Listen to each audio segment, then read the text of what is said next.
Hello artists, I'm here today to draw a few pictures with you and to talk a little bit about a couple of elements of art that we haven't talked about much. The first thing that I want to talk about are these line types. Today when we do our drawing, I'm going to ask you to think about using some of these different kinds of lines in your drawing to add some detail. So we've got vertical lines that go straight up and down, horizontal lines that lay flat. These are called diagonal lines, slanted. We've got curved, spiral, wavy, cloud, zigzag, castle, step up and down, shark, mountain, jagged, walk around, dashed or dotted, and loop-de-loop. Now we can also change these line types by making them thicker or thinner as we're using them. The other thing that we're also going to talk about is the color wheel. So on this color wheel, there are three primary colors. Primary colors are colors that can't be made. They are just the color. There's yellow, red, and blue that are primary colors. In between each of those, there's a secondary color. Those colors are made using the two primary colors next to it. So if you mixed yellow and blue, you would get green. If you mixed blue and red, you would get purple. And if you mixed red and yellow, you would get orange. Now, across from each color is its complementary color. So red and green are complementary. Blue and orange are complementary, and purple and yellow are complementary. Today when you choose your colors to color in your picture, I want you to think about using those combinations that go well together.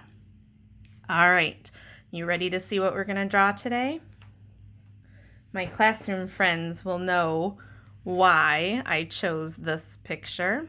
Owls are one of my favorite animals. Our classroom has lots of owls in it. And last week, our letter that we learned was the letter O, which is the first sound in owl.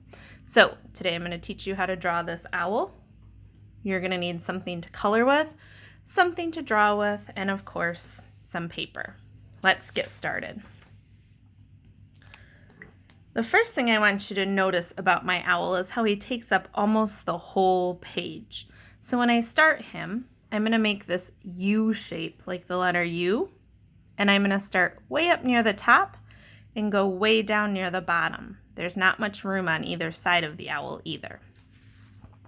So here we go. I'm going to start up near the top, and I'm just going to drop it down like the letter U and curve back up.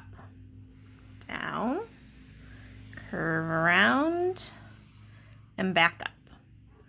Now, to make his ears, I'm just going to make two slanty lines. One that comes down this way and one that comes down this way. Those are like those diagonal lines that we saw on the line paper. I'm going to connect those. And there we have the shape of our owl. One thing about owls is they have very large eyes. So the next thing I'm going to draw are the two big circles for the owl's eyes. They're going to take up a big chunk of my owl's head. There's one circle. And there's the other circle. Inside that, I'm going to make a little bit smaller circle to make the ring around the owl's eyes. And then inside that, I'm going to make one more smaller circle. I'm going to add a V for his beak. And then I'm going to make two curved lines for his wings. So starting over here, I'm just going to curve this way. There's one wing. And curve this way. There's two wings. Next, I'm going to draw his feet. It's just 3 bumps. 1, 2, 3. And again. 1, 2, 3. Now, I want him to be sitting on a branch, so I'm going to draw a line that goes from this side of the paper to this side of the owl and then out again on the other side.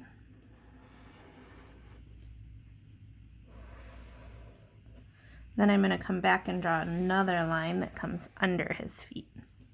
There's the branch that he's sitting on. Then I'm just going to add a couple of leaves, curved line, curved back, and then add some lines to my leaf. I'll do another one down here that might go right off the page.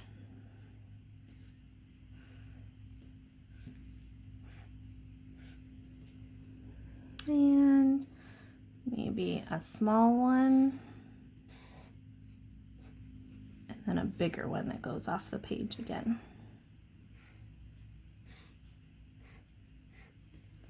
All right. Now we talked about those line families. Or the lines that you can use. This is where you're going to use some of these ideas.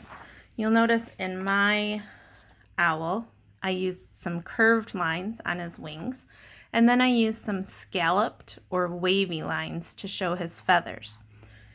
You can choose whatever kinds of lines you want to use. Maybe on his wings, instead of those curved lines, you want to use zigzag lines.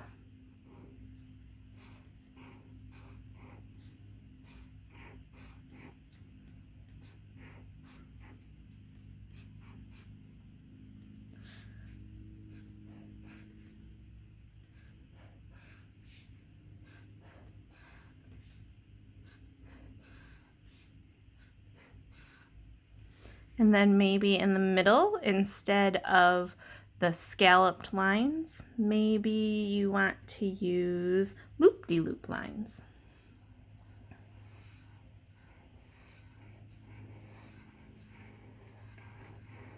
Or maybe you want to use a combination and make a pattern.